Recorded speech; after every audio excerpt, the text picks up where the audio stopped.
दोस्तों, अब आप सावली नागिन सीरीज का भाग नंबर 23 सुनेंगे। वह इस प्रकार से है। धाए धाए, तभी सावली के कानों में 2 गोलियां चलने की आवाज सुनाई दी। वह पेड़ पर चौंक उठी तथा उस दिशा की तरफ देखी जिधर से आवाज आई थी। उस दिशा की तरफ उसे एक इंसानी साया दिखाई दिया। धाए, फिर एक गोली चली और फिर सावली की तेज निगाहें उस साये को पहचानने में देर न की। वह कुंवर था जो कि दूसरे भेड़िए का पीछा करते यहाँ तक आया था। उसे खत्म करने में 3 गोलियां खत्म हुई थी कुंवर की। तभी अचानक कुंवर के ट्रांसमीटर का डमरू बज उठा।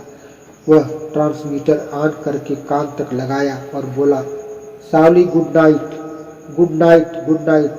सावली की आवाज कुंवर के ट्रांसमीटर से निकली। उधर कहाँ जा रहे हो? तुम्ही को तो ढूंढ रहा हूँ, तुम हो कहाँ? पीछे मुड़कर नाक की सीध में चले आओ। सावली बोली, मैं तुमसे 40-50 मीटर की दूरी पर एक पेड़ पर हूँ। और फिर कुंवर वही किया जो सावली कही। कुंवर ज्यों ही उस पेड़ के नीचे पहुंचा, सावली उसे उस पेड़ पर चढ़ जाने को कही। कुंवर पेड़ पर चढ़ गया और सावली के समीप 3 डाल वाली डाल पर बैठ गया। उस पेड़ पर 3 डालें वापस में सट कर बैठने योग्य बन गई थी। कुंवर अंदर पॉकेट से एक बाटल निकालकर सावली को दिया और कहा, इसमें झरने का ताजा पानी है, तुम्हारे लिए लेकर आया हूँ। बस।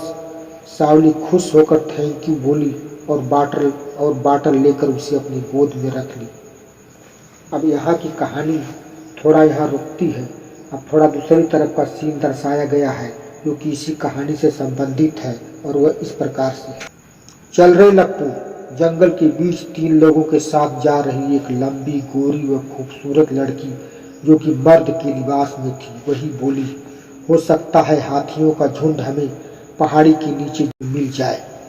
ठीक कह रही हो सोनिया, लप्पू कहा। रात के समय वहाँ तालाब के किनारे हम लोगों को हाथियाँ जरूर मिलेंगी। खुदा करे कि हम लोगों को हाथियों का झुंड मिल जाए। ये दूसरा आदमी बोला, कहीं हाथियों का शिकार किए बगैर हम लोग डेरे पर पहुंचे तो डायनासोर आज हम लोगों का खुद शिकार कर देगा। अबे लप्पू, एक तीसरा शिकारी बोला, तूने एक नई खबर नहीं सुनी?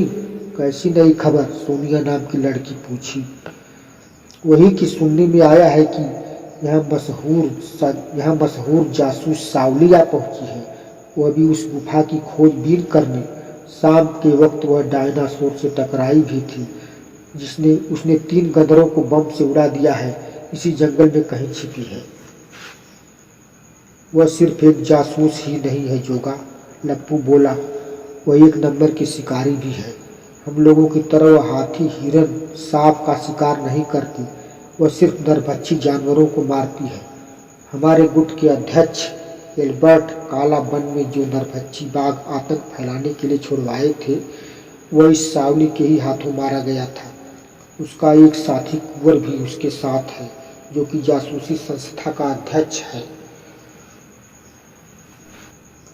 वह देख, कई हाथियां हमारी तरफ आ रही हैं लप्पू। कई हाथियां अपनी तरफ आते देख सोनिया चहक कर बोली, फैल जाओ चारों तरफ। कहती हुई सोनिया गन कंधे में टांग कर एक पेड़ पर चढ़ने लगी। अब आगे की कहानी अगले एपिसोड में सुनेंगे।